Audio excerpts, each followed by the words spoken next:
Hola, mi nombre es Ben Yabar, responsable de la asignatura Taller de Investigación número 1. En esta oportunidad vamos a revisar la lección número 8 que corresponde a citas. Citas 2.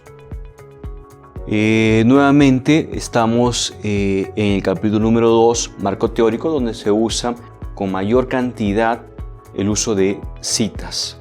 Esto no quiere decir de que no se vaya a usar en los demás capítulos o secciones, sí se usa, pero donde hay una mayor incidencia de uso de citas es justamente en el capítulo número 2, marco teórico, y por la cual en este capítulo estamos incidiendo en cómo se debe usar las citas.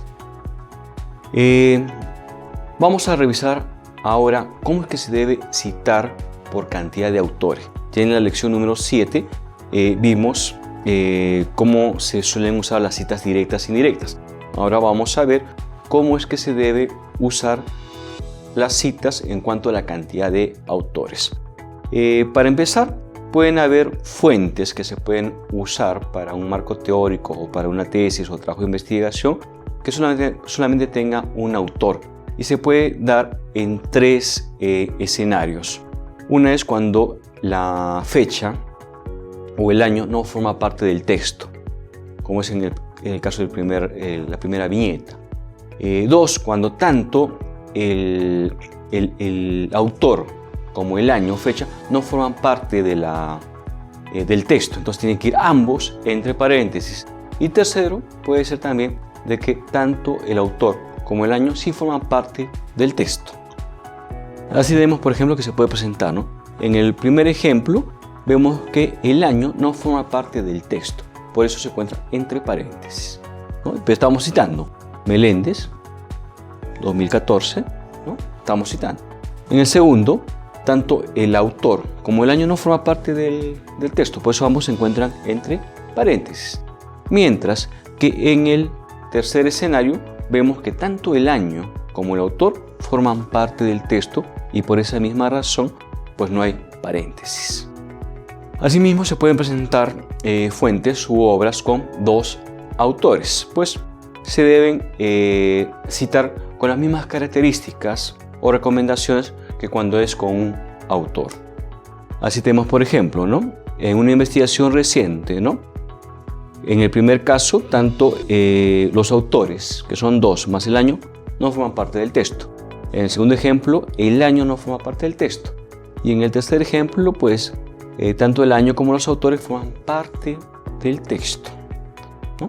Es decir, tienen las mismas características como si fuera citas con un solo autor. Ahora, algo más que se tiene que puntualizar cuando hayan citas de uno hasta de dos autores es que siempre, así se repitan varias veces la misma fuente, es decir, los mismos autores y los mismos años de publicación, pues se van a seguir citando de esa forma. Mientras que cuando se presentan citas que contengan de 3 a 5 autores, solamente la primera vez que se cita a esos autores van a ir los 3 apellidos de los autores, obviamente más la fecha o el año. Ya a partir de la segunda cita de la misma fuente y las posteriores que se vayan a volver a citar, pues solamente va a ir el primer apellido, la palabra o las palabras et al, que significan y otros y todos, más el año. ¿Cómo así? Veamos el ejemplo, ¿no? El primero corresponde a la primera cita. Podemos ver ahí hasta 5 autores, más el año, ¿no? Y luego continúa pues lo que ellos podrían haber comentado. Mientras que ya en la segunda cita, que corresponde a la misma fuente, es decir, al mismo documento, pero se vuelve a citar otro pasaje, otra idea, otro concepto, pues solamente va el primer apellido, ¿no? Con el que está presentada la fuente, ¿no? Porque los autores suelen colocar por orden de importancia en la publicación los apellidos. No quiere decir que necesariamente tienen que ir en orden alfabético. Entonces, de acuerdo a cómo está la fuente, se coloca el apellido del primer autor que aparece en la fuente y luego viene et al y el año y se continúa con la cita. Eso es cuando tenemos de 3 a 5 autores. Luego se puede presentar fuentes u obras que tengan 6 o más autores. Cuando sucede o cuando se presenta este caso, desde la primera cita se coloca solamente el primer apellido y va acompañado de et y al, y luego pues el año de publicación, ya que esto significa de que tiene pues de 6 a más autores. Y obviamente en las subsiguientes citas que se vuelva a citar al mismo documento, pues va a ir de la misma forma.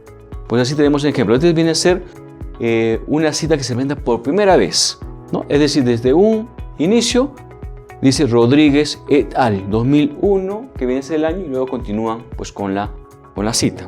Entonces acá se entiende, si es primera vez que aparece en un documento, o en una tesis o trabajo de investigación, esta fuente, pues se entiende que tiene 6 o más autores.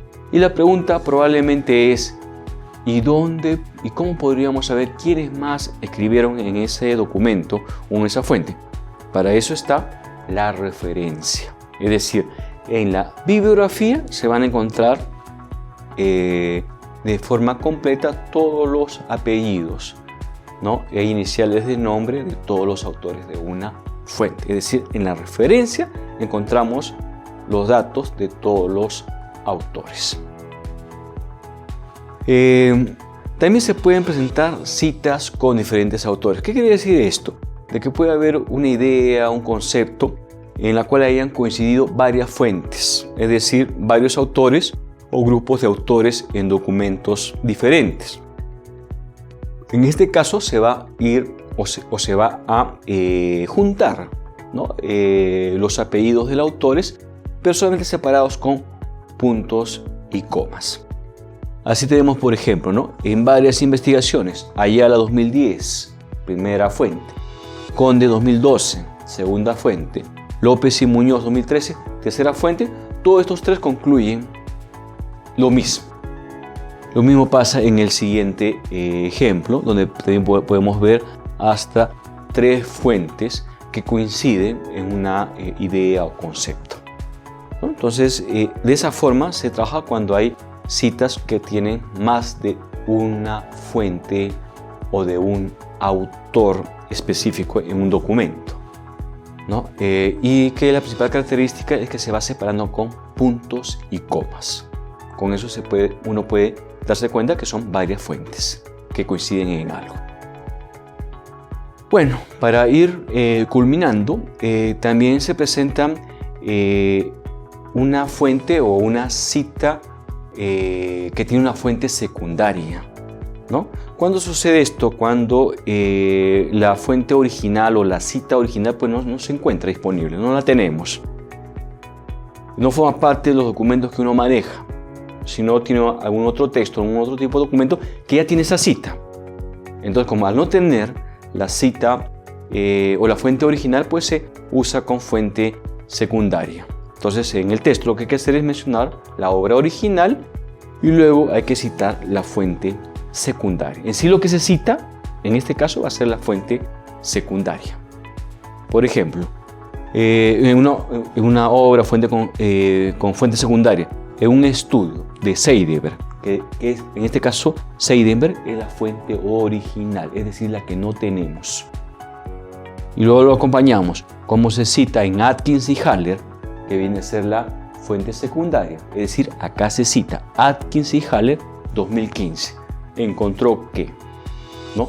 Entonces, esa viene a ser la forma de citar con fuente secundaria. Ya nuevamente se incide es cuando no tenemos acceso a la fuente original y nosotros conocemos algo, una idea, un concepto a través de una fuente secundaria. Y la forma de indicar es cómo se cita, otros le dicen citado, ¿no?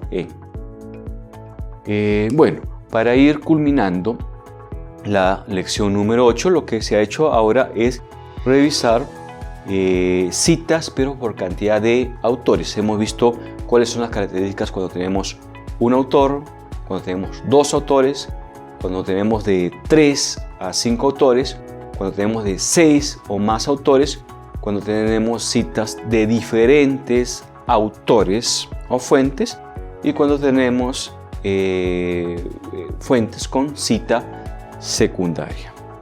Bueno, ya en una siguiente lección continuaremos con las citas que comprende cita por cantidad de palabras y las citas alternativas. Gracias.